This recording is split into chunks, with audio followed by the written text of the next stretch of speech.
আমার এই কথাগুলো আমার হারিয়ে যাওয়া প্রিয় মানুষের জন্য।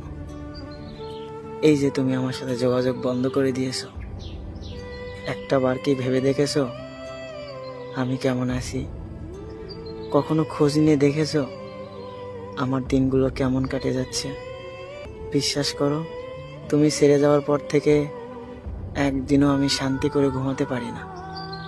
যখনই ঘুমাতে যাই তখন তোমার কথা বেশি মনে পড়ে।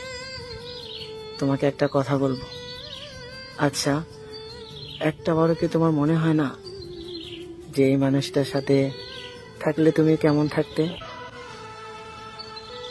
জানো, চোখের সামনে প্রতিদিন হাজারো মানুষ দেখি, তারপরও তোমাকে বড্ড দেখতে ইচ্ছা করে। বিশ্বাস করো, আমি আমার মনের কথাগুলো কাউকে বলতে পারি না, কারণ তাদের কাছে একটা সময় বলেছিলাম তুমি আমাকে এতটা ভালোবাসো, পৃথিবীর মানুষ বদলে গেলেও তুমি কখনো বদলাবে না।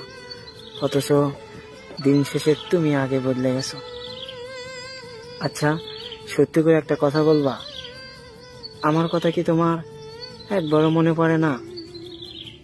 একটা সময় ছিল ঘন্টার পর ঘন্টা আমরা কথা বলছি, কত হাসি ছিল, কত অভিমান ছিল, একটু পর পর আমরা ঝগড়া করতাম, আবার দিন শেষে মিলে যেতাম। বিশ্বাস করো, এসব কথা মনে হলে আমার বুকের বাম পাশে এখনো ব্যথা করে। জানো, তোমাকে মিস করতে করতে বুকের ব্যথাটা দিন দিন বেড়ে যাচ্ছে। কখন যে দুনিয়া থেকে চলে যাব জানি না, তবে তোমাকে অভিশাপ দেব না। তুমি আমাকে ভালোবাসোনি, এতে আমার কোনো আফসোস নেই, কারণ ক্ষণিকের সময় যতটুকু ভালোবাসা দিয়েছো মৃত্যুর আগ পর্যন্ত হলেও আমার চলবে। কিন্তু মাঝে মাঝে আমার খুব আফসোস হয়, এতটা ভালোবাসার পরেও তুমি কেন আমার ছাইড়ে গেলা? আচ্ছা এখন তুমি যার সাথে আছো সে কি আমার থেকে তোমাকে বেশি ভালোবাসতে পারবে? একটা বার তুমি তোমার নিজের মনকে জিজ্ঞাসা করে দেখো, আমি তোমার জন্য কত কান্না করেছি।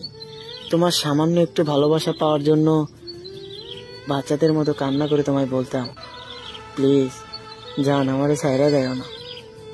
অথচ তুমি কোনো কথাই শোনো নাই। দিন শেষে তোমাকে শুধু একটা কথাই বলতে চাই, আমাকে ভুলে যদি তুমি ভালো থাকো তাহলে তোমাকে আর কখনো বিরক্ত ডিস্টার্ব করব না। আসলে ভালোবাসা এমনই, কেউ না চাইতে পেয়ে যায়, আর কেউ পাওয়ার জন্য